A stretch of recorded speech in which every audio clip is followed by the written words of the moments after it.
حضور قرآن کے اندر زکوٰۃ کا کافی ذکر آیا ہے، اس کے بارے میں کچھ اس کے فلسفے کے اوپر روشنی ڈالیے کہ کن چیزوں کے اوپر زکوٰۃ واجب ہوتی ہے، کون لوگ اس کے مستحق ہوتے ہیں، کن کو دینی چاہیے، اور کیا یہ زکوٰۃ جماعت کی چینلز کے ذریعے احمدی لوگ دے سکتے ہیں یا دوسری چینلز میں بھی دی جا سکتی ہے؟ آپ کو ابھی تک پتہ ہی نہیں؟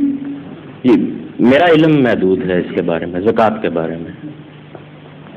آپ کو مجھے پتہ ہے اللہ کے فضل سے آپ صاحب نصاب بنتے رہے ہیں مختلف وقتوں میں، نہیں بنے کبھی آپ صاحب نصاب؟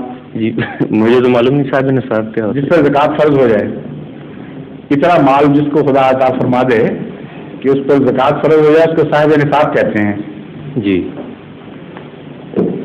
آپ بن چکے ہیں نا صاحب نصاب؟ جی لیکن اسی وقت پوچھنا تھا، اب جو صاحب نصاب نہیں رہے اب پوچھ رہے تو اگر اللہ کے فضل سے کیپٹن رہے ہیں نیوی میں، مرچنٹ نیوی میں، اور خدا نے بڑے فضل کیے، اچھا جزا فرماتا رہا ہے، اس وقت پوچھا نہیں، اور اب جب کہ کوئی نوکری نہیں رہی، بڑی دیر سے بیچارے مشکلات میں، اب مجھ سے پوچھ رہے ہیں زکوٰۃ سے، اب آپ کا کیا تعلق؟ ویسے علم کے لیے پوچھا ہے کیونکہ مجھے خود اس کے متعلق علم نہیں ہے۔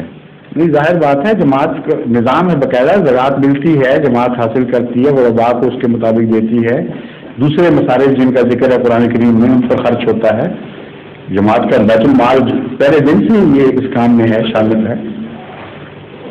جی اور جو لوگ حضور یہ جن لوگوں کی تنخواہوں پہ ٹیکس لگتے ہیں کیا ان پر بھی واجب ہے؟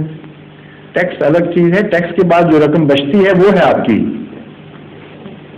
ٹیکس پر تو زکوٰۃ نہیں لگتی، ٹیکس پہ بچی ہوئی رقم پر زکوٰۃ لگتی ہے۔ جی جی تو یہ کن چیزوں پہ لگتی ہے؟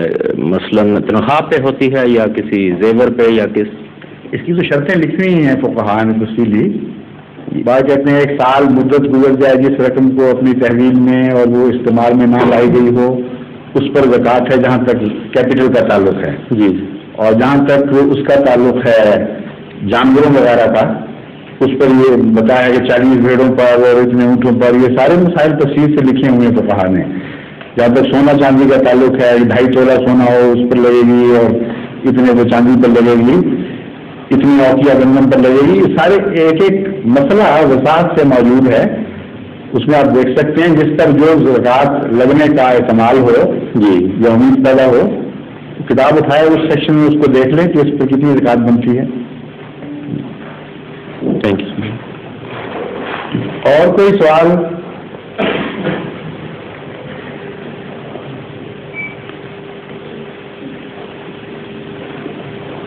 جی اچھا پھر اب نماز کے لیے وقت ہو گیا، 1 کی بجائے 1:30 بجے ہونی تھی نا، اس لیے ہمیں کھلا وقت مل گیا نسبتاً۔ جزاک اللہ السلام۔ ظہور مہدی آخر